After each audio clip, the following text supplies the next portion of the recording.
Good morning. आज हम लोग जो है कक्षा 11 भौतिक विज्ञान के खंड का पहले भाग में इकाई 2 शुद्ध गति को आप काइनेमेटिक्स नाम से जानते हैं। अध्याय 3 है।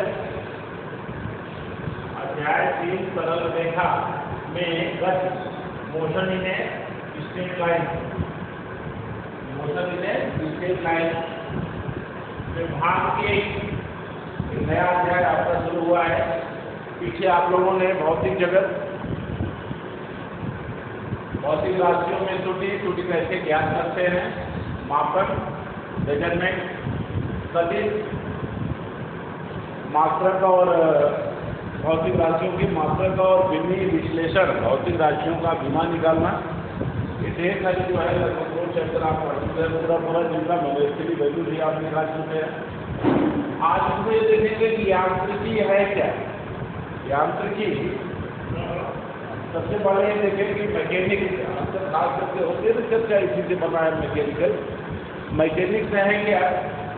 यांत्रिकी में जो है स्वाभाविक है कि हम बाह्य बल की चर्चा करते हैं, अर्थात बाह्य बल की उपस्थिति में या बाह्य बल के अंतर्गत कोई भी कण हो या सभी कणों के लिए बात होती है। जो बाह्य बलों के अंतर्गत हैं उनमें गति, संतुलन इत्यादि का अध्ययन हम यांत्रिकी के अंतर्गत करते हैं या हम उसको यांत्रिकी करते हैं। यहाँ लिख सकते हैं यांत्रिकी के अंतर्गत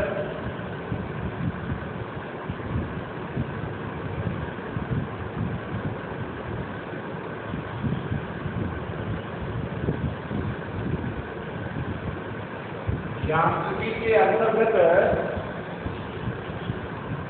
बाह्य बलों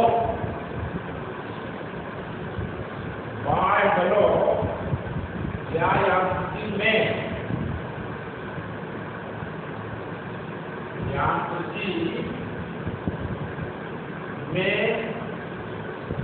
बाह्य बलों के अंतर्गत, यांत्रिकी में बाह्य बलों के अंतर्गत कणों और वस्तुओं की, कणों और कोई भी पार्टिकल है, कणों और वस्तुओं की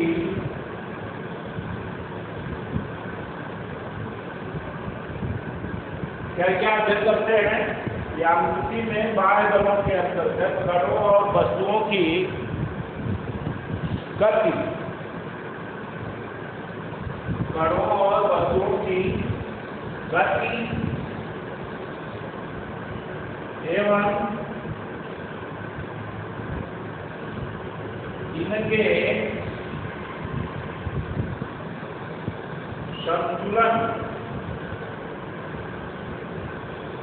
इनके संतुलन का अध्ययन करते हैं,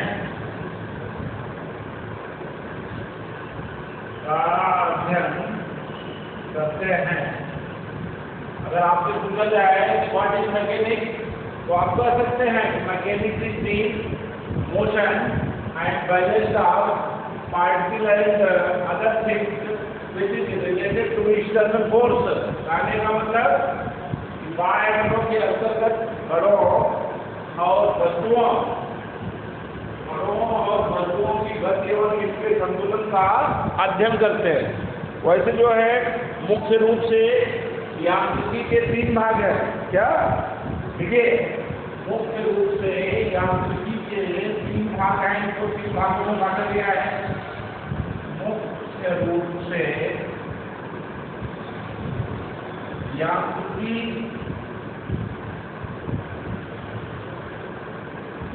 के 3 भाग हैं। तीनों भाग क्या आपको पता है? नहीं। वो कौन हो सकते हैं? कई अभी कन्फर्म हो गया कि बाह्य बल के अंतर्गत हम कण और वस्तु की गति और संतुलन का अध्ययन करते हैं। इसमें उन वस्तुओं या कणों का क्या क्या हो सकता है? पहली बात तो वो स्थिर हो सकते हैं स्थैतिक हो सकते हैं। दूसरी बात जो है गति हो सकती है, उनमें गति हो सकती है। और एक थर्ड जो इकाई के अंतर्गत हम चल रहे हैं वो काइनेमेटिक्स हो सकते हैं, यानी शुद्ध गति हो सकते हैं। शुद्ध गति की चर्चा मैं एक बात पहले कर चुका हूँ। इसमें जो है टाइम के साथ, समय के साथ साथ गणना जो है, अभी आगे फ्रेम ऑफ रेफरेंस में इसकी चर्चा हम करेंगे अकॉर्डिंग टू न्यूटन। लेकिन यहाँ पर ये देखिए कि मुख्य रूप से यांत्रिकी ये तीनों भाग हैं कौन कौन से। नंबर 1 स्थैतिकी, इसको स्टैटिक्स कहते हैं। क्या? नंबर 1 स्थैतिकी, नाम से ही स्पष्ट है स्थिरता। स्थैतिकी इसको क्या कहते हैं? स्टैटिक। ठीक। और नंबर टू है शुद्ध गति। नंबर 2 है शुद्ध गति। शुद्ध गति यानी अभी भी आप लोगों को लिखा है काइनेमेटिक। और नंबर 3 ये पहला होगा स्थैतिकी, दूसरा हो गया शुद्ध गति, और तीसरा जो है गतिकी यानी डायनामिक्स। क्या? थर्ड है नंबर 3 गतिकी। ध्यान देकर इसको तैयार करके चलेंगे तो आने वाले समय में आपके लिए बहुत अच्छा होगा। गतिकी, डायनामिक्स, देखिए DYNA अब इस तीनों की जरा चर्चा कर लिया जाए कि स्थैतिकी क्या है। नीचे आप स्टैटिक्स करते हैं, मैं इसमें भी पढ़ते होंगे जो पढ़ा होगा। शुद्ध गति, काइनेमेटिक और गतिकी। आइए नंबर 1 पहले पर चर्चा करते हैं। शुद्ध गति है क्या? ये तीनों जो है आपकी यांत्रिकी मैकेनिक्स की शाखाएं हैं। There are 3 branches of mechanics. यांत्रिकी की 3 शाखाएं हैं जो कि शुद्ध गति, गतिकी और स्थैतिकी। तो फर्स्ट ऑफ ऑल चर्चा करते हैं स्थैतिकी की। आखिर ये यांत्रिकी की कौन सी शाखा है, इसके अंतर्गत पढ़ते क्या है? ठीक है, तो नोट कीजिए। स्वाभाविक है स्थैतिकी में जो है ये यांत्रिकी की वह शाखा है, अगर आप लिखना चाहें तो लिखिए स्थैतिकी यांत्रिकी की वह शाखा है जिसमें हम वस्तु या कणों के गति या संतुलन से संबंधित अध्ययन करते हैं। ठीक है, स्वाभाविक है कि कारण स्वरूप होता है। याद लिख सकते हैं नंबर 1 में लिखिए स्थैतिकी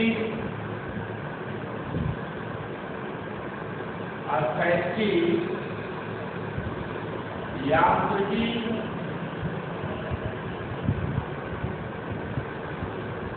की वह शाखा है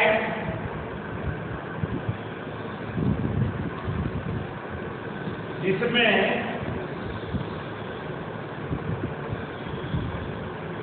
हम वस्तुओं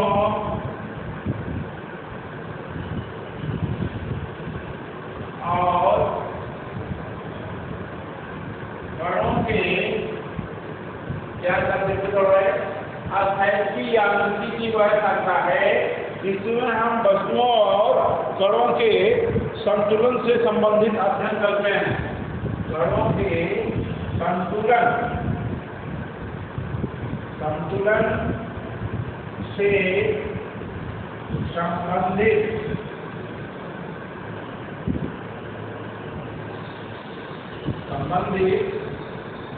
अध्ययन करते हैं।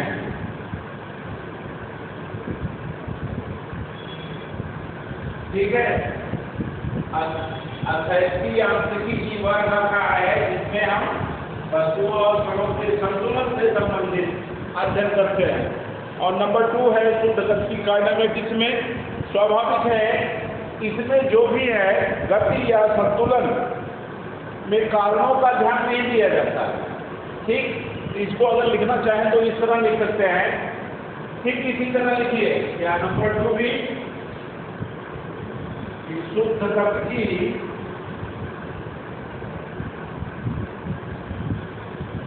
शुद्ध गतिकी यांत्रिकी की वह शाखा है, शुद्ध गतिकी यांत्रिकी की वह शाखा है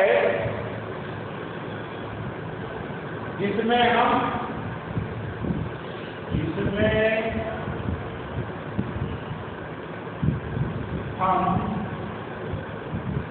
वस्तुओं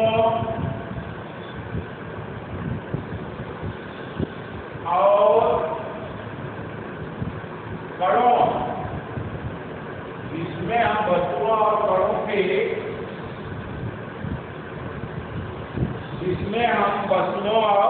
कणों के कारणों पर ध्यान दिए बिना, कणों के कारणों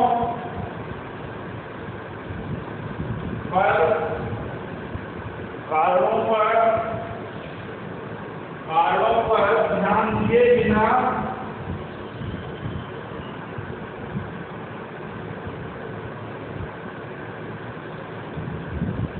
अध्ययन करते हैं।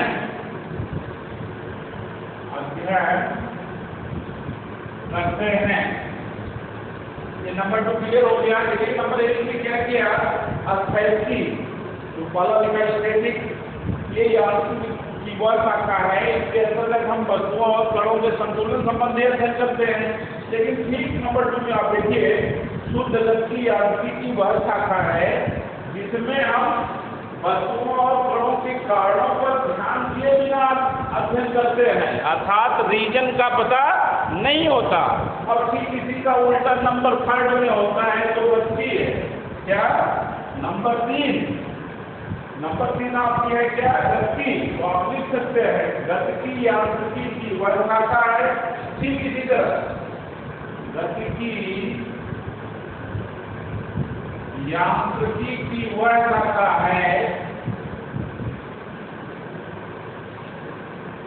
यांत्रिकी की वह शाखा है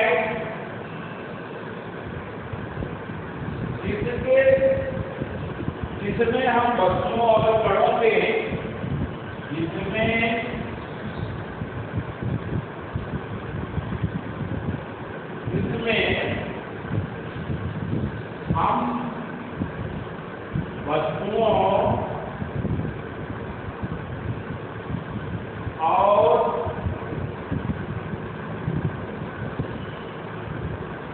हम वस्तुओं और कणों की गति के कारणों के आधार पर, वस्तुओं और कणों की गति के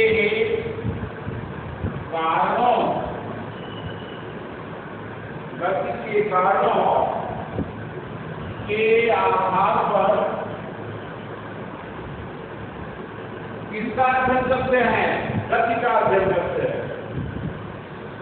आधार पर गति का अध्ययन करते हैं। ये बात का वर्त लिखिए जरा। देखिए पहली बात तो जो है यहाँ सरल रेखा में गति, नाम से ही स्पष्ट है।